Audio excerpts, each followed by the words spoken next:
Maddie, congratulations. Third semi-final in Melbourne, 10 years after the first. How does that feel? It feels great. I'm really, really proud of myself to be in another semi-final here, and kind of hoping and looking forward to see if I can make it one step further. Questions? Maddie, I understand Francis has a bit of a tongue-in-cheek nickname for you, calling you Mum in the past, in reference to your longevity on tour. I guess now that you have made semis 10 years apart, what is it sort of a validation and a nice little, are you going to send a text to him, or how do you react to that now? No, I probably won't text him. We have this kind of joke where in the past he wouldn't say anything, pre-tournament or anything, and then he would text me like in the quarters or the semis or something, and I would lose the next round. So we have this new rule where, I saw him a few days ago, and I said, don't text me. Like, I don't want to hear from you at all. Just leave me alone, and we'll talk after the tournament. Congrats, Maddie. On that topic, though, you started this journey really young, your first win at 14, right? How satisfying is it to have kind of enjoyed such a full career, I guess, where you're continuing to improve, throughout it? It feels great. I think starting as young as I did, I don't know if I would have, had the full awareness that I was going to be here, 16 years later. But I think it's a really great era of tennis right now, because you can still be playing some of your best tennis as 30 is approaching. And even past that, even today, Elina was playing fantastic tennis, and she was another one that I played juniors with her, and we both kind of went pro really early. So there's just so many players now that into their 30s, they're playing some really great tennis, and I think it's really nice to see all of these people that I played juniors with that, we're still out here. Is that a bit weird, actually, to know that you've played these people for so long in your life? I think it's more, funny when you think about all of the versions of each other that you've played throughout all of the years. And I think when I was playing juniors, there were quite a few of us that actually made it into the pros and are continuing to play. So it's funny, and it's also a little bit, it's a little bit interesting, I guess, just to be able to see so many different people kind of evolve through so many different points of their career. David? Given that there have been 10 years that have passed, I just wonder what you can remember about yourself in terms of how you viewed everything 10 years ago, and maybe with the experience you've had, if you were able to go back and just give yourself a few words of advice about how to handle it and the future, what would you say?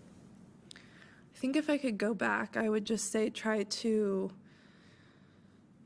enjoy it a little bit more, and maybe try not to put as much pressure on yourself that it had to be right now.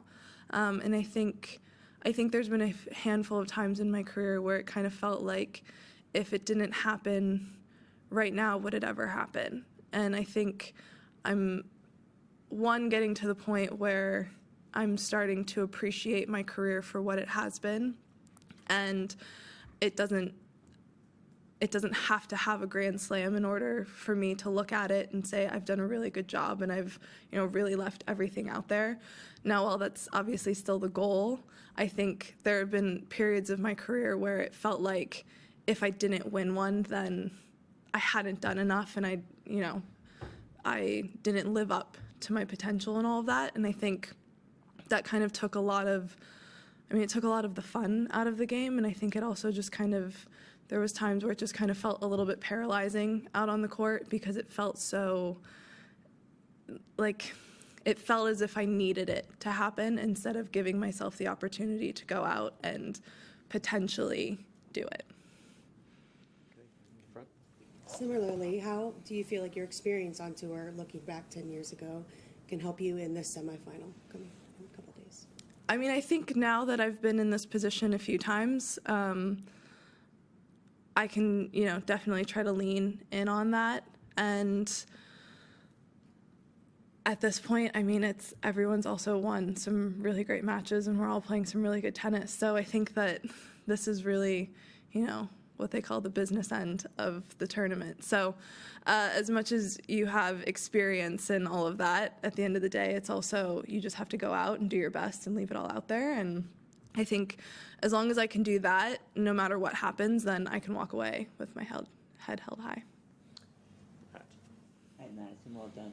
The different pattern to this match than in the other match, and I'm curious sort of, the difference between like the second set and then the turnaround in the third set the other day versus, the way you started today and what got you turned around and on the front foot this afternoon. I think I just started a little bit, I think I started a little flat today. I think that I was trying to be aggressive and set the point up, but I wasn't necessarily taking advantage of the balls that I was getting in return from that, and then allowing her to kind of defend well enough that then she got on offense. And I think in the second set, I really just started trying to get to the net a lot more and really kind of take advantage of some of the short balls that I was getting. And just being able to do that, I feel like I just kind of, ran with the momentum after that. And was that sort of your own read, or are you talking with your box throughout to work that out? I mean, I think it's probably a little bit of both. Okay, Simon, then Paul. Hi, Madison. When your serve's obviously a big part of your game, but I noticed that when you win the coin toss, you often choose to receive. What's your thought process behind that in general? I think sometimes I like to receive just because I think coming out and serving first sometimes there's some nerves, and I think there's a lot of opportunity that you can get up an early break potentially. Honestly, it kind of just depends. Like, I've served first, I return first. It doesn't truly matter, but I think sometimes I kind of like the opportunity to just kind of really get some good swings and some good hits before I have to serve first. Change it depending on how you feel on the day. Yeah. Okay, thanks. Hi, well done. Iga's just wrapped up, so yeah, if you could just give us your thoughts on specifics of her game that makes her such an incredible threat, especially it seems this last couple of weeks, and just take us back when you have beaten her once before in Cincy a few years back, what it is from your game that you have to bring to really compete in a couple of days. I think Iga is tough to play because she has a lot of spin kind of naturally on both sides. She's a good server, she's a good returner, she moves incredibly well. And I think the biggest thing that makes her so difficult to beat is because since she moves so well, if you miss your spot just slightly, she has enough time to recover, and then the point goes back to neutral. So I think it's really hard to ever really get ahead in a point, and I think for most of us out here, you're not really going to try to out-defend Iga. So I think that's where, and then there's just such a balance of being aggressive and trying to get her to move and going for things, but not pressing too hard and not going for anything too quickly. So I think she just does such a good job at making people start going for a little bit too much too quickly. I think when I won that match in Cincinnati, I also love the courts in Cincinnati. They play pretty fast. I grew up playing in Cincy. And it was just kind of one of those days where the ball felt lively and I was able to kind of get ahead a little bit earlier in the point consistently, and just was able to kind of run with that pressure. And I feel like every other time I've played her, it's been on like the slowest court ever, and she's just gotten every single ball back over. Very last couple. Hey Madison, congrats on the win. I just wanted to ask about the crowds here in Australia, especially in comparison to, I guess, your home slam and the other slams. There was a lot of Americans on Rod Laver. So yeah, how was it for you? I always really love playing here. I have typically had some really great crowd support. And there are quite a few Americans pretty much on every court where you go here. So it's always nice to have some homegrown support as well.